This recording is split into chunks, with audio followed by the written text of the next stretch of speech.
A veces una se acostumbra al silencio sin darse cuenta. Se acomoda. Se resigna. Yo no podría decir con precisión cuándo dejé de sentirme deseada, pero sí recuerdo el primer día que lo noté como una ausencia real, un jueves por la tarde, mientras me ponía perfume antes de que llegara mi suegro a cenar. Me llamo Elena, tengo 39 años, y estoy casada con Martín, un hombre serio, educado, trabajador. Llevamos 16 años de matrimonio y tenemos 2 hijos adolescentes. Vivimos en un chalet tranquilo a las afueras de Granada, con jardín y perro. Una vida ordenada, estable, sin escándalos. La típica familia que parece tenerlo todo en equilibrio. Desde fuera, funcionamos. Martín tiene un buen puesto en una empresa de ingeniería, yo soy profesora de historia del arte en un instituto público. Nos queremos, sí. Pero algo se ha perdido. Y no es amor. Es esa chispa, ese impulso silencioso que te hace preparar la cena con otra intención, elegir la ropa interior con otro cuidado, mirarte al espejo no solo para ver si vas bien peinada, sino para comprobar si todavía puedes provocar algo. Esa tarde, como cada primer jueves del mes, venía a cenar Joaquín, el padre de Martín. Viudo desde hace 3 años, con una presencia elegante y esa voz que baja el ritmo de una conversación sin esfuerzo. Siempre trae un vino distinto, pregunta por mis alumnos, escucha con atención. Joaquín tiene algo que los hombres de su edad ya no suelen tener, calma sin desgana, y una cortesía que no es fingida. Me puse un vestido de lino verde oliva, ceñido en la cintura, con un escote discreto pero sin sujetador debajo. No por provocación, sino porque me hacía sentir libre. Un pequeño gesto invisible que me recordaba que sigo siendo mujer, aunque nadie lo diga en voz alta. Me recogí el pelo en un moño bajo y me puse unos pendientes dorados que me regaló mi madre. Perfume detrás de las orejas. Un ritual silencioso. Martín llegó puntual, como siempre. Saludó, revisó su móvil, me dio un beso rápido en la mejilla. Luego entró Joaquín. Camisa blanca perfectamente planchada, pantalones beige, un reloj antiguo que nunca se quita. Me dio un beso en la mejilla también, y al hacerlo, noté su mirada detenerse apenas un segundo en la línea de mi cuello. Fue breve, imperceptible quizá. Pero yo lo sentí. Durante la cena hablaron de trabajo, de un puente que están construyendo cerca del río, de la falta de agua en la sierra. Yo servía las copas, sonreía, asentía, me movía por la mesa con naturalidad. Pero por dentro, algo vibraba. Cada vez que Joaquín me hablaba directamente, su tono era más pausado, más cálido. Cuando le pasé el pan, sus dedos rozaron los míos apenas un instante más de lo necesario. No era una caricia. Pero tampoco fue un gesto inocente. En un momento, mientras retiraba los platos, Joaquín me miró con esa intensidad que desarma y dijo: Elena, hoy estás radiante. Me quedé quieta, sujetando la fuente con ambas manos.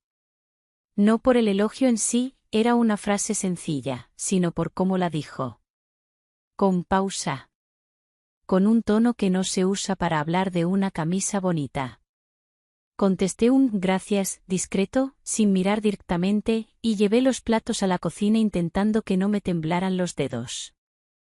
No hablamos más de eso.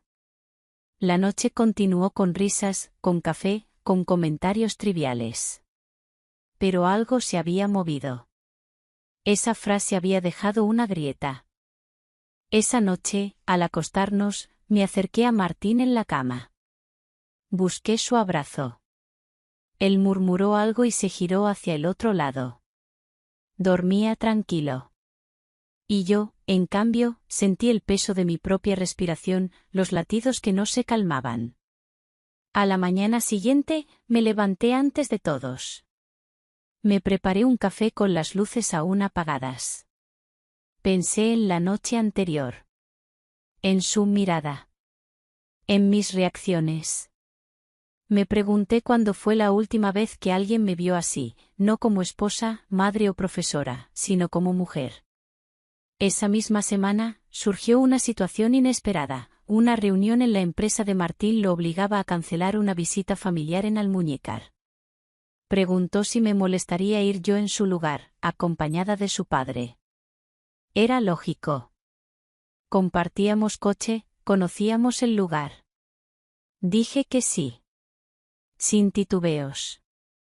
Esa mañana elegí una blusa blanca con botones nacarados. Me costó decidir si la dejaba abierta hasta el tercer botón. Finalmente lo hice. La falda de lino azul me marcaba ligeramente la cadera.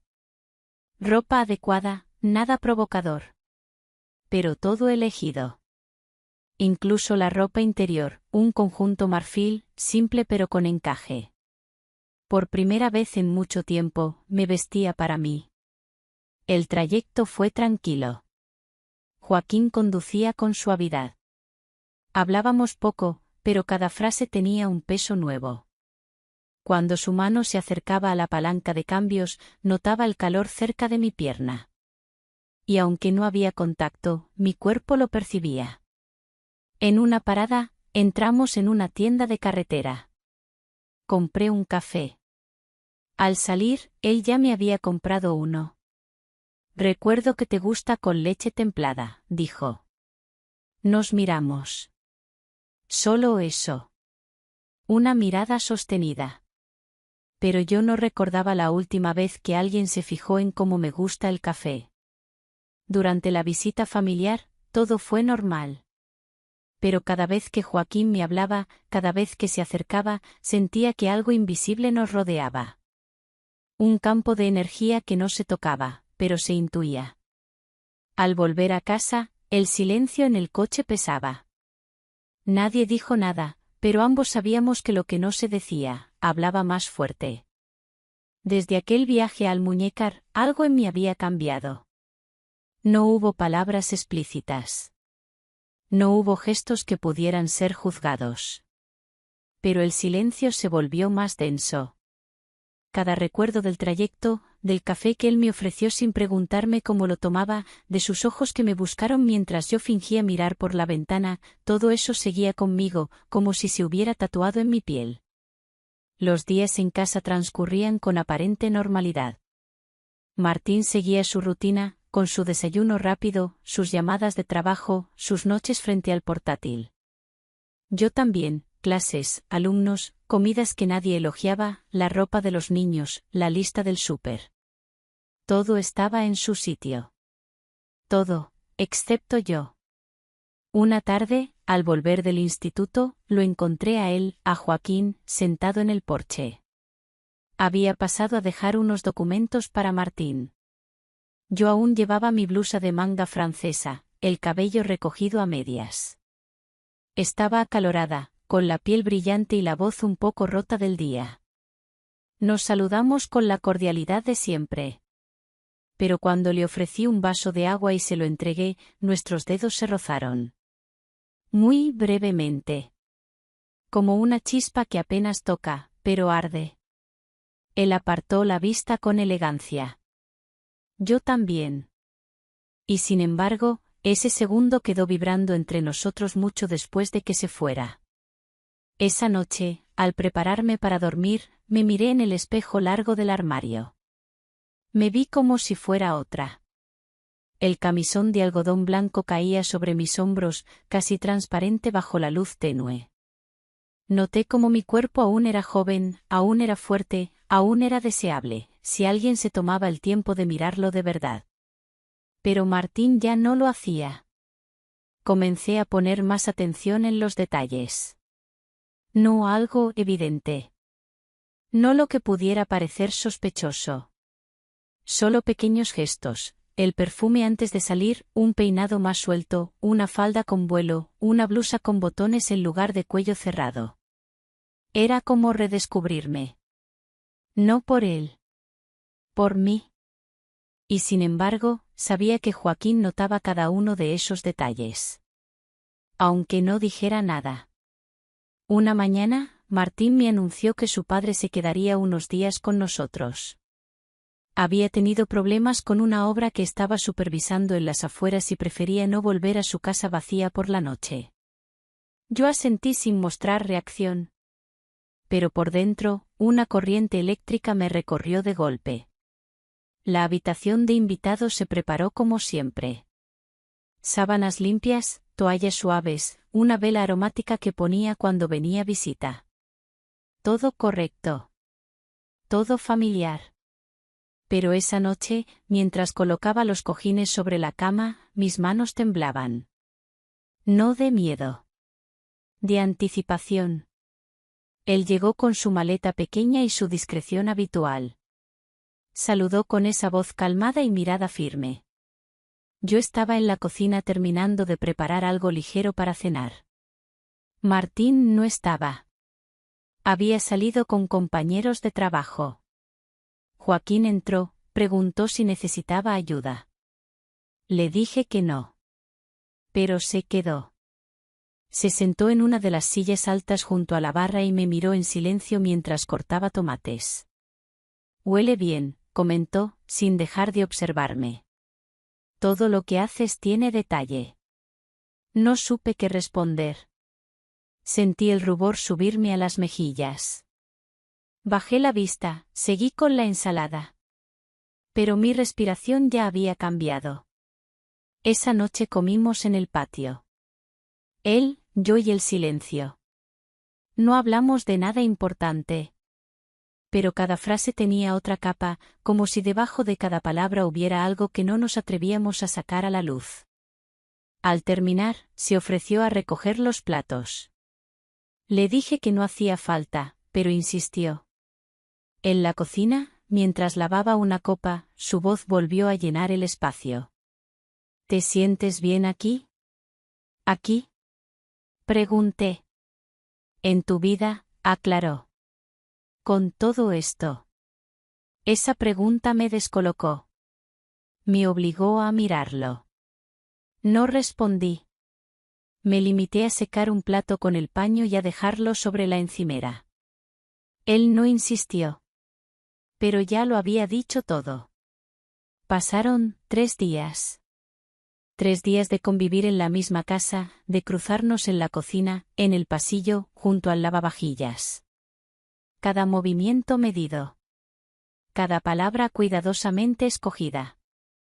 Pero el cuerpo no sabe mentir. Yo notaba cómo sus ojos se demoraban en mi nuca cuando me giraba. Cómo bajaban por mi espalda hasta la curva de la cintura. Y yo empezaba a caminar más lenta, más suave, más consciente de cada paso. Una mañana bajé antes que nadie a preparar café. El sol apenas entraba por las persianas. Estaba en bata, descalza. Lo vi aparecer por el umbral de la puerta, también con ropa informal, aún sin afeitar. Nos saludamos. Nada más. Pero durante varios minutos estuvimos allí, en la cocina, uno frente al otro, sin decir palabra. Hasta que él murmuró. Elena, hay cosas que se sienten, aunque no se digan. Y con eso, se marchó al jardín. Yo me quedé sola, con la taza caliente entre las manos, con el corazón latiendo demasiado rápido para algo que no había pasado, pero que ambos sabíamos que ya estaba ocurriendo. Empezó a cambiar todo en pequeños detalles. Joaquín seguía viviendo bajo nuestro techo por aquella obra interminable en el pueblo. Martín, mi marido, cada vez más distraído, agradecía que su padre lo ayudara con trámites, llamadas, citas. Yo agradecía que no preguntara por mí. O tal vez temía que empezara a hacerlo. No pasaba nada evidente, y sin embargo, lo sentía en cada rincón de la casa. En el modo en que Joaquín se demoraba al pasar por la cocina cuando yo estaba sola. En cómo su voz bajaba de tono al hablarme. En cómo, incluso el silencio, se había vuelto algo compartido. Una mañana me levanté temprano. Bajé en pijama, sin saber que él ya estaba allí. Lo encontré en la cocina, preparándose un café. Llevaba una camiseta de algodón y pantalones cómodos, sin zapatos. Su cabello aún algo despeinado. No me esperaba, y me miró unos segundos en los que ninguno dijo nada. Yo también me quedé quieta. Llevaba una bata ligera encima, el cabello revuelto, los pies descalzos. Había algo vulnerable en mí. Y también algo nuevo. Perdón, no sabía que ya estabas levantado, dije. No hace falta pedir perdón por estar en tu casa, respondió con esa voz grave, cálida. Me sirvió café. Sus manos eran firmes, lentas, tranquilas. Al darme la taza, sus dedos rozaron los míos.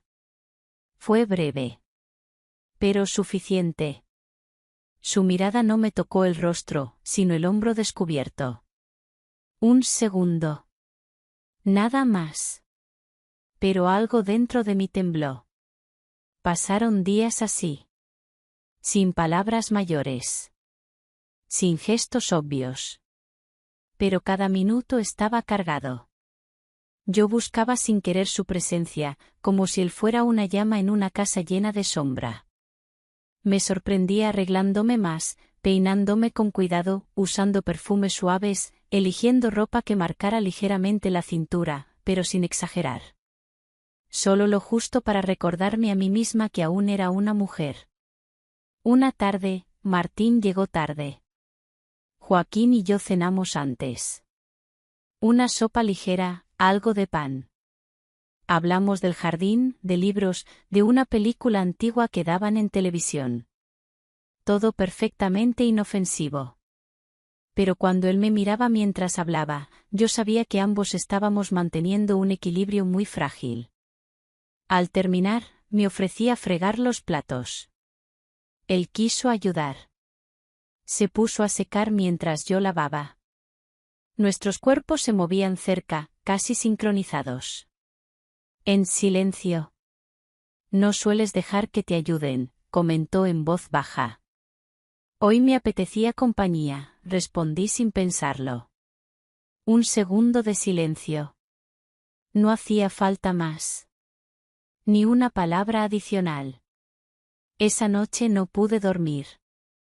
Me quedé tumbada de lado, mirando la luz tenue que se filtraba desde la calle. Martín roncaba suavemente, completamente ajeno. Yo tenía el corazón acelerado. Sentía un calor en la piel que no venía del edredón. Era otra cosa.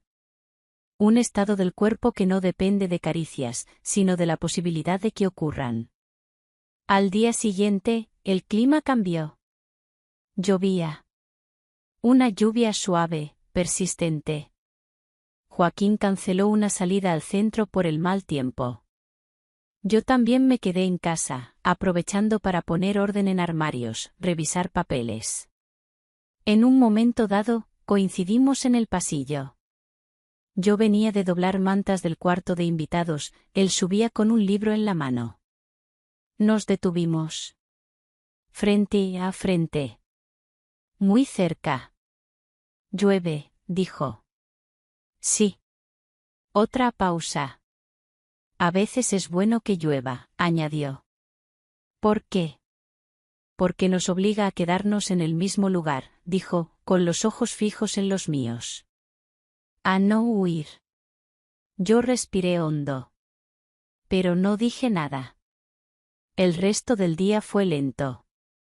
Nos cruzamos varias veces. En la cocina, en la sala, junto a las escaleras. Ninguno buscaba al otro. Y sin embargo, ahí estábamos. Esa noche, al preparar la cena, llevé una blusa blanca de algodón fino y una falda de lana gris oscura. Cómoda, discreta. Pero debajo, llevaba un conjunto nuevo de ropa interior que había comprado esa misma semana, sin saber por qué. O sabiendo perfectamente. Comimos los tres juntos. Conversación ligera. Martín volvió a revisar su móvil en mitad del postre. Joaquín me preguntó si podía ayudar a mover unas cajas al trastero del sótano. Le dije que sí. Ya en el trastero, mientras acomodábamos las cajas, sus dedos rozaron mi mano al pasarme una. Un segundo. Solo uno. pero fue suficiente para que se me escapara el aire. Gracias, dije. No, respondió él, mirándome. Gracias a ti. Subimos sin hablar más. Pero al llegar al salón, nuestras miradas volvieron a cruzarse. Lentas. Llenas de algo que ya no podíamos esconder. Y aunque nada pasó físicamente entre nosotros, esa noche supe que había algo que ya había ocurrido. Algo que no necesitaba contacto para existir. Algo más poderoso. Algo que crecía con cada gesto contenido. Algo que, más tarde o más temprano, iba a romperse. Pasaron días. Quizá una semana. No sabría decir cuántos. Pero sí puedo decir que cada mañana se sentía distinta. Como si todo lo que vivía no fuera exactamente mi vida, sino una versión paralela de ella. Una versión donde cada cosa que hacía, cada paso que daba, cada palabra que decía, era observada. Joaquín seguía en casa. Su presencia ya era parte del paisaje. Martín no veía nada fuera de lo normal. Seguía saliendo temprano, comiendo deprisa, riendo con los niños en la cena sin mirar demasiado alrededor. Y yo, me sentía como un hilo tensado, al borde de romperse. Una tarde llovía con fuerza. Los niños estaban en sus cuartos, Martín aún no había llegado. Joaquín leía en el salón. Yo preparaba un bizcocho de limón. Me movía por la cocina con esa concentración vacía de quien necesita mantener las manos ocupadas para que no hablen los pensamientos. Él entró sin avisar. Se quedó apoyado contra la puerta, observándome en silencio. Llevaba un suéter gris, el cuello ligeramente desordenado, el rostro serio. Huele bien, dijo. Va a quedar seco, como siempre, respondí. A mí me gusta así. Hubo un silencio. ¿Siempre fuiste así de meticulosa con los detalles? Preguntó. ¿O es algo reciente? ¿Qué quieres decir? Que desde que llegué, he visto todo tan perfectamente ordenado, que me pregunto si es tu forma de sostener algo que no quieres que se caiga. Esa frase me golpeó. No por lo que decía, sino porque lo decía alguien que estaba mirando desde dentro. Tú también estás haciendo lo mismo, respondí, apenas susurrando. Manteniéndote justo donde no parezca nada. Nos miramos. Y ese instante fue una confesión. Una sin palabras, pero mucho más real que cualquier otra. No hubo necesidad de tocar. No hubo movimiento. Solo un cruce de miradas tan largo, tan sostenido, que me obligó a apartar la vista. Él no insistió. Se fue de la cocina con la misma calma con la que había entrado. Pero me dejó allí, junto a la encimera, con las manos aún llenas de harina, el corazón latiendo con una urgencia que no podía controlar.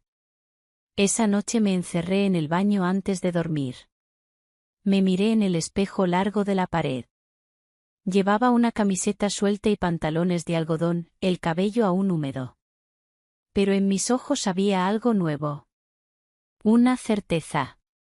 Ya no era una curiosidad. Era deseo. Deseo contenido, medido, pero tan fuerte que dolía. Intenté dormir. No pude. Me levanté. Caminé por el pasillo oscuro de la casa. Había silencio. Todo dormía. Todo, excepto yo. Pasé frente a la puerta de la habitación de Joaquín. Cerrada. Pero sentí algo del otro lado. No un ruido. No una voz. Una presencia. Me detuve un segundo. Apoyé la palma en la madera. Solo eso. Y entonces escuché su respiración. Lenta. Como si también estuviera despierto. Como si también esperara algo. No entré. Di media vuelta. Pero el temblor en mis piernas me acompañó hasta la cama. Al día siguiente, al bajar a desayunar, me encontré con él en la cocina. Todo parecía normal. Él preparaba café. Yo saqué pan. Martín aún dormía. No dijimos nada.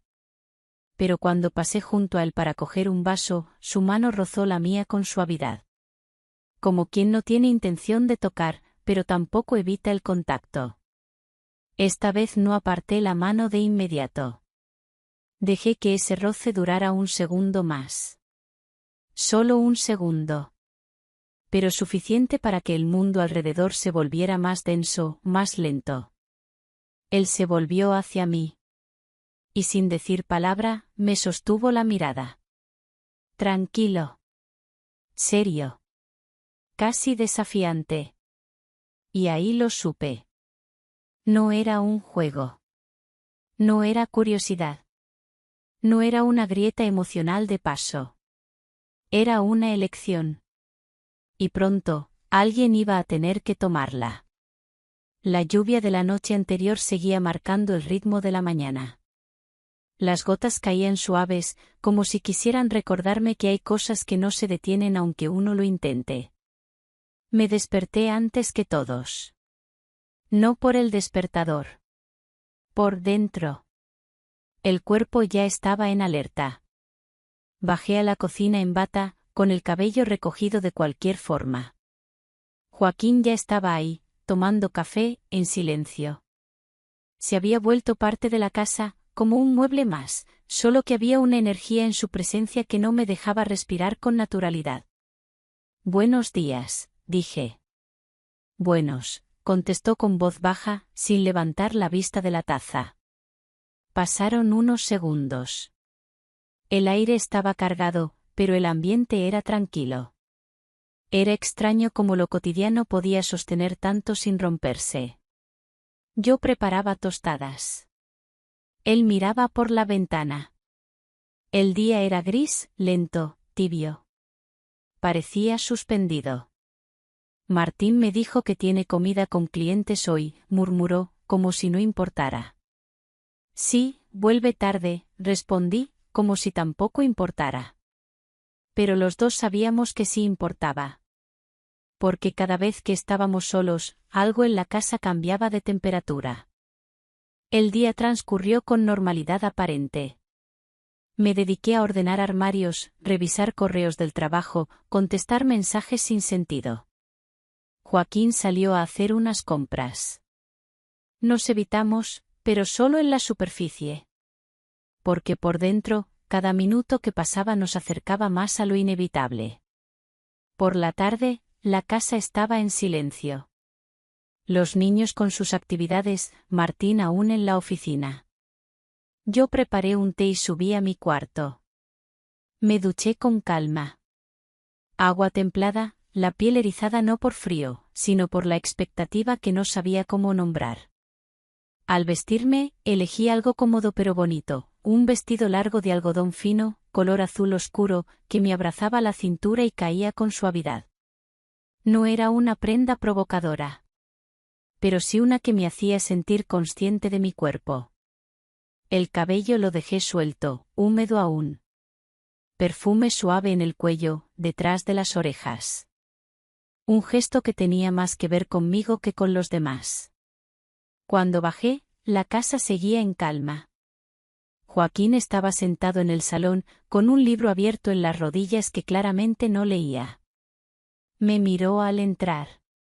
No dijo nada. Yo tampoco. Me senté en el otro extremo del sofá, como si nada pasara. Pero todo pasaba. El silencio era tan real, tan pesado, que cualquier palabra lo habría quebrado. ¿Tienes frío?, preguntó finalmente, mirándome con seriedad. No, dije. Estoy bien. Pero no estaba bien. Estaba al borde. No del llanto, ni del miedo. Al borde de tomar una decisión que no sabía si quería tomar, o si simplemente ya estaba tomada. Entonces sonó el teléfono. Martín. Habló conmigo con tono apurado. Se alargaría más de lo previsto. Había surgido una reunión imprevista. No llegaría antes de las 11. Me pidió que no me preocupara. Que descansara. Colgué. Joaquín seguía mirándome. No preguntó nada, pero lo entendió todo. Esta noche la casa está más silenciosa que nunca, dijo. Sí. ¿No te asusta? No, respondí, con un hilo de voz. Me asusta más todo lo que hemos callado. Volvimos a quedarnos en silencio. Él cerró el libro. Lo dejó a un lado. Apoyó los codos en las rodillas. Se inclinó un poco hacia mí. Pero no se acercó. No voy a dar un paso que tú no quieras dar, dijo, muy despacio. Esa frase me desarmó más que cualquier gesto. ¿Por qué no era una insinuación? Era una entrega. Un respeto. Un límite, que a la vez se sentía como una puerta abierta. Me levanté del sofá sin decir palabra. Caminé hacia la cocina, como si fuera a buscar algo. Me detuve en el umbral. Escuché sus pasos detrás. Lentos. Medidos. No me giré. Él no me tocó. Pero su presencia detrás de mí era tan clara, tan firme, que lo sentía sin necesidad de verlo. No tiene que pasar nada, murmuré. Y sin embargo, ya ha pasado todo. No me respondió. Solo se quedó ahí, respirando despacio. Y yo también. Pasaron unos minutos. Así. Uno detrás del otro. En un silencio que lo decía todo. Luego él volvió al salón. Yo me quedé en la cocina. Apoyada contra la encimera. Sintiendo como algo en mí se había roto, o liberado. O ambas cosas. Esa noche, cuando Martín volvió, me encontró acostada. Dormida, fingida. Me besó la frente. Yo no me moví. Pero sabía, con una claridad que dolía, que ya nada volvería a ser igual.